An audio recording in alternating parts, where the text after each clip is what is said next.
Assalamualaikum warahmatullahi wabarakatuh. Kami dari kelompok 1 yang beranggotakan Ali Alfiansyah, Fahira Hairuna Nasution, Nancy Friska Boru Pranginangin, Rizky Adelia Fitri, dan Ingot Sinurat akan mempresentasikan tugas mata kuliah pengantar manajemen.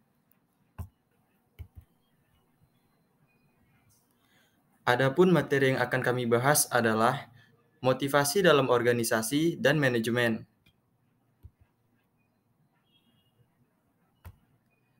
Pengertian motivasi. Pengertian motivasi adalah suatu alasan atau dorongan yang dijadikan sebagai dasar dari semangat seseorang guna mengerjakan sesuatu agar dapat mencapai tujuan atau moto hidup tertentu. Motivasi ini dapat berasal dari dalam diri sendiri maupun dari orang lain. Dengan adanya motivasi, seseorang bisa dengan semangat atau antusias dalam mengerjakan sesuatu, baik hal yang positif maupun negatif.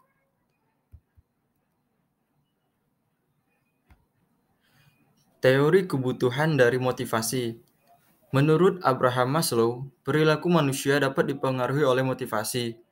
Hal ini menyebabkan Maslow menganjurkan sebuah teori motivasi dengan tujuan untuk mengarahkan perilaku manusia agar bisa diarahkan untuk mencapai tujuan.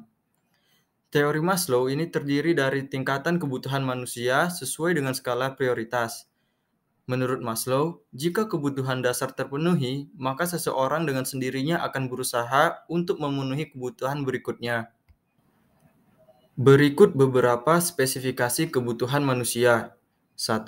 Kebutuhan fisiologis merupakan kebutuhan dasar seseorang yang meliputi makanan, pakaian, tempat tinggal, udara, air, dan lain-lain.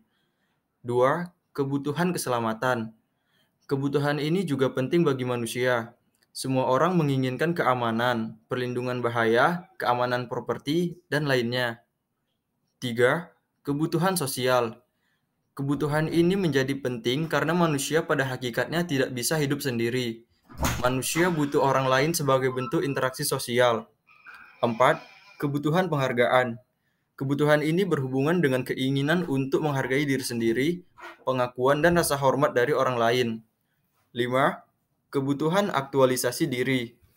Ini adalah kebutuhan dari tatanan tertinggi dan kebutuhan ini ditemukan pada orang yang sebelumnya kebutuhannya dipenuhi.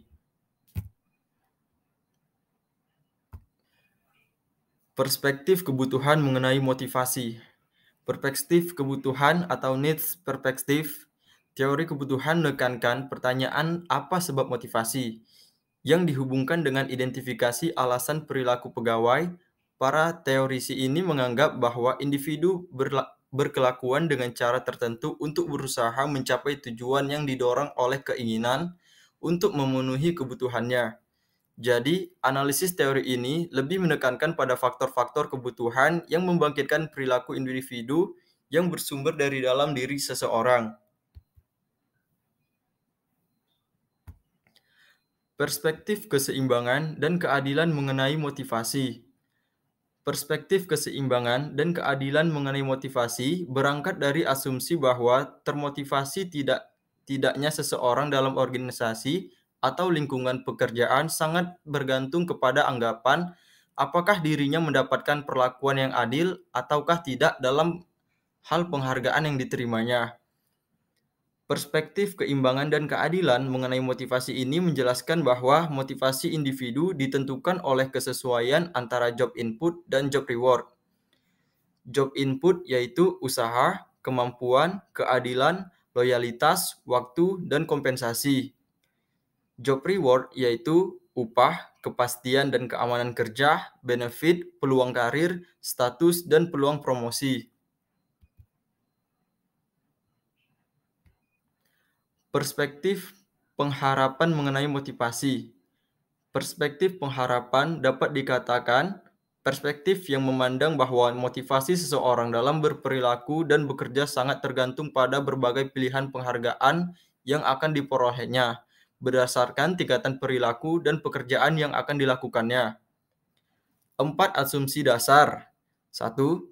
Perilaku sangat ditentukan oleh kombinasi dari berbagai faktor individu dan berbagai faktor lingkungan. 2. Perilaku individu dalam organisasi senantiasa ditentukan oleh kesadaran dari keputusan setiap individu. 3. Individu memiliki keragaman kebutuhan, pengharapan, dan tujuan. 4. Masing-masing individu cenderung akan berperilaku berdasarkan pilihan alternatif perilaku yang terkait dengan harapan mereka. Perspektif penguatan mengenai motivasi. Teori penguatan adalah lawan bagi teori penetapan tujuan, yang menyatakan bahwa perilaku merupakan fungsi dari konsekuensinya. Teori ini mengabaikan keadaan internal dari individu dan memusatkan semata-mata hanya pada apa yang terjadi pada seseorang bila ia mengambil suatu tindakan. Karena teori ini tidak memperdulikan apa yang mengawali perilaku. Teori ini bukanlah teori motivasi. Bagaimanapun adanya bentuk yang murni, teori ini mengabaikan perasaan, sikap, pengharapan, dan variabel kognitif lainnya yang dikenal berdampak terhadap perilaku. Tidak diragukan bahwa penguatan mempunyai pengaruh yang penting atas perilaku.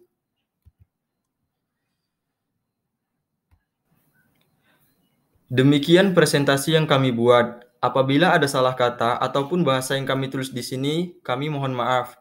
Terima kasih atas perhatiannya. Wassalamualaikum warahmatullahi wabarakatuh.